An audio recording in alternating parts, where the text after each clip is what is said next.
Assalamualaikum dan salam sejahtera.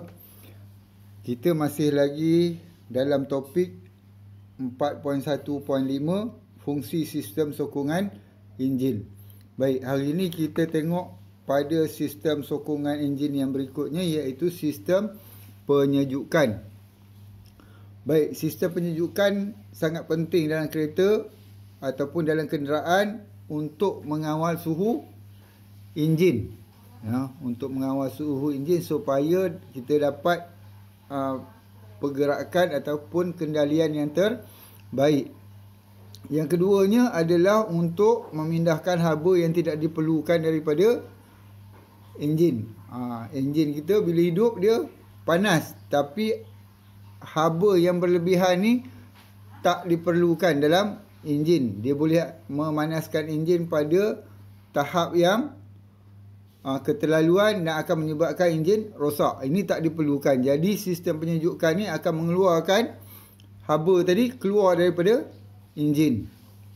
Kemudian untuk mengekalkan suhu enjin. Kadang-kadang pagi-pagi bila kita start kereta, enjin sejuk. Enjin sejuk. Bila kita start dia jalan, enjin akan mula panas. Bila mula panas, kita dah boleh untuk kendalikan kenderaan kita. Jadi sistem penyejukan ni dia akan mengekalkan suhu enjin ni supaya dia tidak sejuk balik.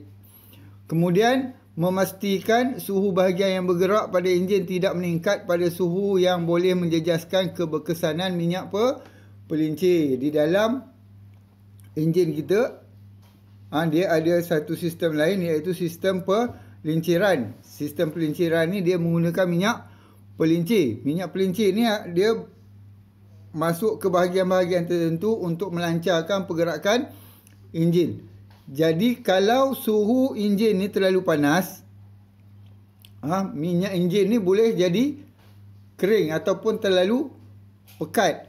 Ini akan menjejaskan keberkesanan minyak pelincir tu. Baik, kita tengok bahagian-bahagian sistem penyejukan dalam enjin ini. Buku teks muka surat 166. 166. Baik, di muka surat 166 ni, kalau kita lihat ada sistem penyejukan. Sistem penyejukan. Baik, kita tengok satu per satu. Baik, yang ini ialah termostat. Kemudian ini ialah hos atas radiator. Yang ini macam paip ni. Ini ialah hos atas radiator. Kemudian dekat bawah ni, di belakang radiator ni ada kipas. Itu ialah kipas enjin untuk menyejukkan radiator. Kemudian ini ialah takungan ataupun tangki takungan. Tangki takungan ni biasanya diletakkan cecair penyejukan di dalam tu. Cecair penyejukan. Kalau kita kekurangan air, kita tambah pada radiator ni. Ini ada penutup ni, penutup ni kita buka, tambah air kat situ kalau air kurang. Tapi kalau cecair penyejukan dekat sini. Cecair penyejukan dekat sini. Baik. Kemudian yang bahagian atas ni, ini ialah yang panjang kat atas ni, ini ialah tangki atas. Tangki atas di mana tadi saya bagi tahu untuk kita tambahkan air. Tangki atas ni penutup dia kena tutup dengan kuat, dengan betul, supaya uap air tak keluar apabila air yang ada, cecair yang ada kat dalam ni panas. Kalau air keluar, tangki radiator ni akan kering. Ni akan menyebabkan suhu kenderaan kita ataupun suhu enjin kenderaan kita akan terlalu panas. Baik. Yang ini ialah radiator. Radiator. Kemudian yang bahagian bawah ni, bawah ni terlindung sikit. Yang ini ialah tangki bawah. Dan ini ialah hos bawah radiator. Ada hos atas, ada hos bawah. Kemudian ini, bahagian ini ialah pam air. Pam air. Air dalam radiator tadi, dia perlu dipam untuk masuk ke dalam enjin dan keluar balik. Kalau tak ada pam ni, air daripada radiator tak boleh masuk ke dalam enjin. Ataupun air boleh masuk dalam enjin tapi tak bergerak seperti mana yang sepatutnya. Kemudian yang ini ialah jaket penyejukkan. Di mana cecair yang daripada dalam radiator tadi dipam masuk ke dalam tu. Dia berada di sekeliling silinder. Dia akan menyejukkan bahagian dalam silinder. Kenapa berada di sekeliling silinder? Baik. Di dalam silinder ni lah berlakunya pembakaran. Yang dinamakan sebagai pembakaran dalaman. Apabila terbakar, dia akan cepat panas. Jaket penyejukan ni, jaket air ni, air akan masuk dalam tu, di sekeliling silinder tanpa masuk ke dalam silinder.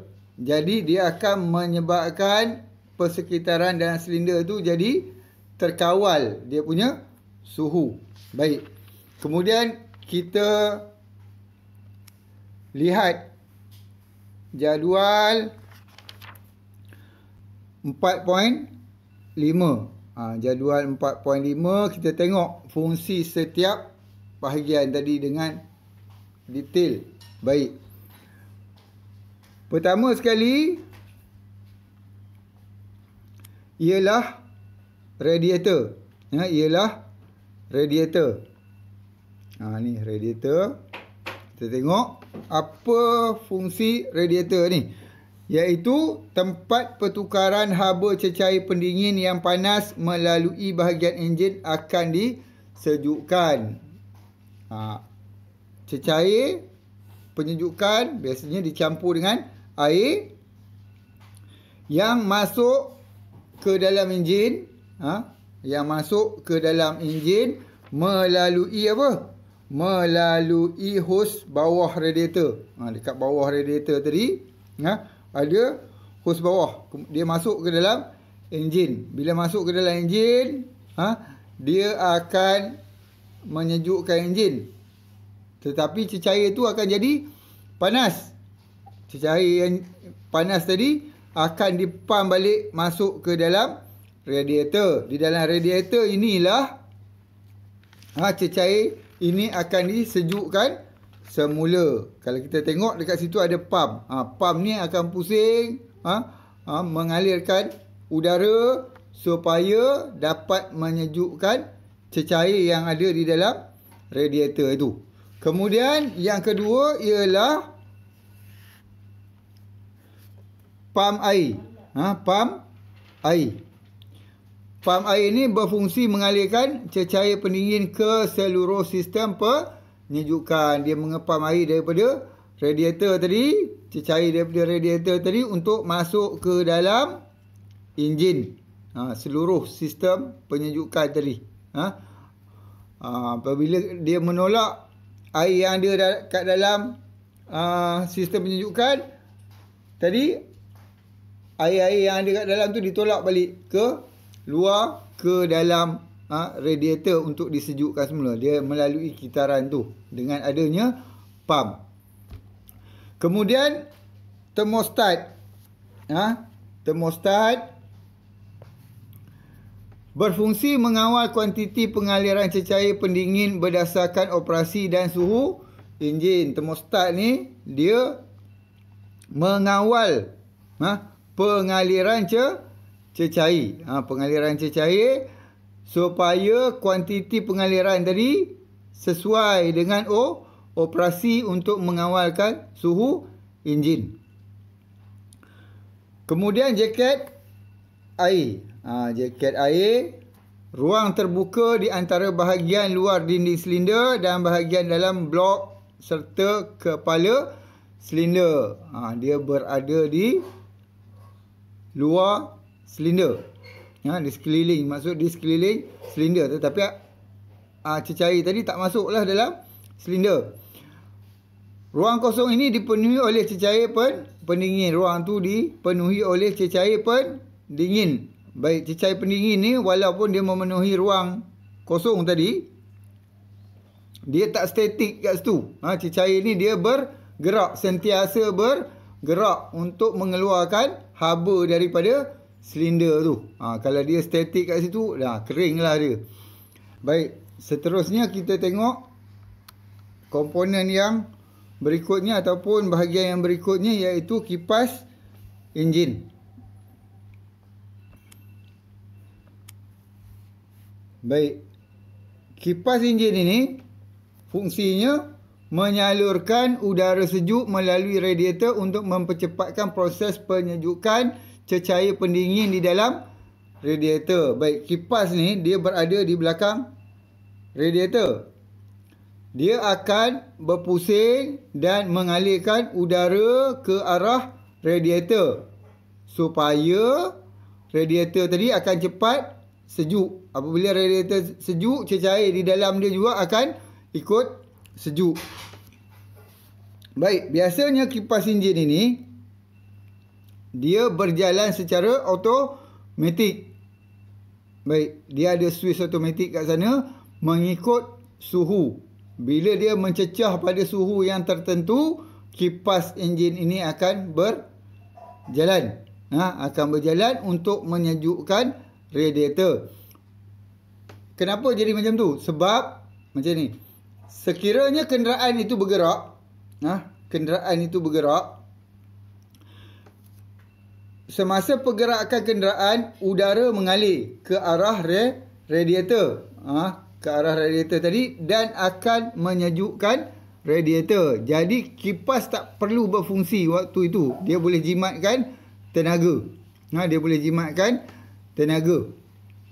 Begitu juga kalau hari hujan. Kalau hari hujan, kenderaan bergerak. Kenderaan bergerak, kena angin, kena dengan air hujan pada radiator tadi. Radiator tadi, dia akan sejuk.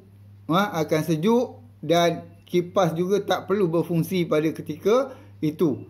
Kecuali pada ketika kenderaan berhenti. Apabila kenderaan berhenti, pengaliran udara adalah perlahan. Dia sukar untuk menyejukkan radiator pada kadar yang cepat. Jadi kipas ini berfungsi pada ketika itu dan menyejukkan radiator. Kemudian yang berikutnya ialah tangki takungan.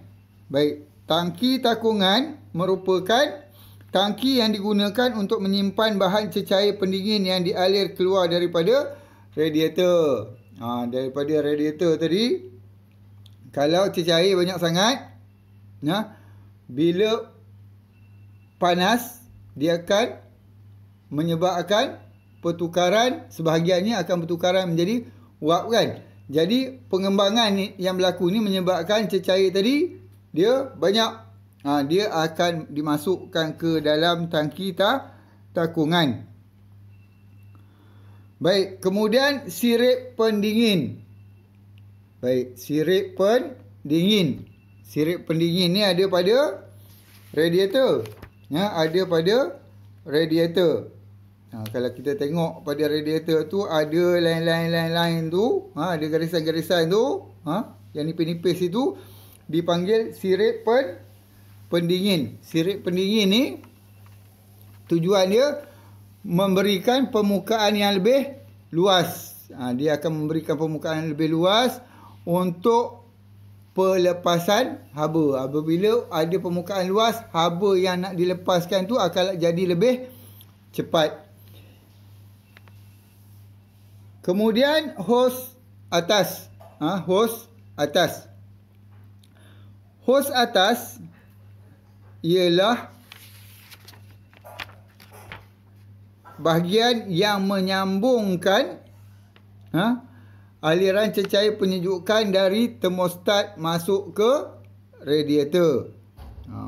Daripada termostat tu masuk semula ke radiator air tadi melalui hos atas. Kemudian hos bawah. Hos bawah menyambung laluan cecair penyejuk dari radiator ke pam air. Baik. Hos bawah dia mengalirkan cecair penyejukan daripada radiator ke pam air. Itu beza dia dengan hos atas. Hos atas daripada termostat masuk ke radiator. Hos bawah daripada radiator pergi ke pam. Baik, itu sahaja tentang sistem penyejukan. Saya harap semuanya telah faham tentang sistem penyejukan.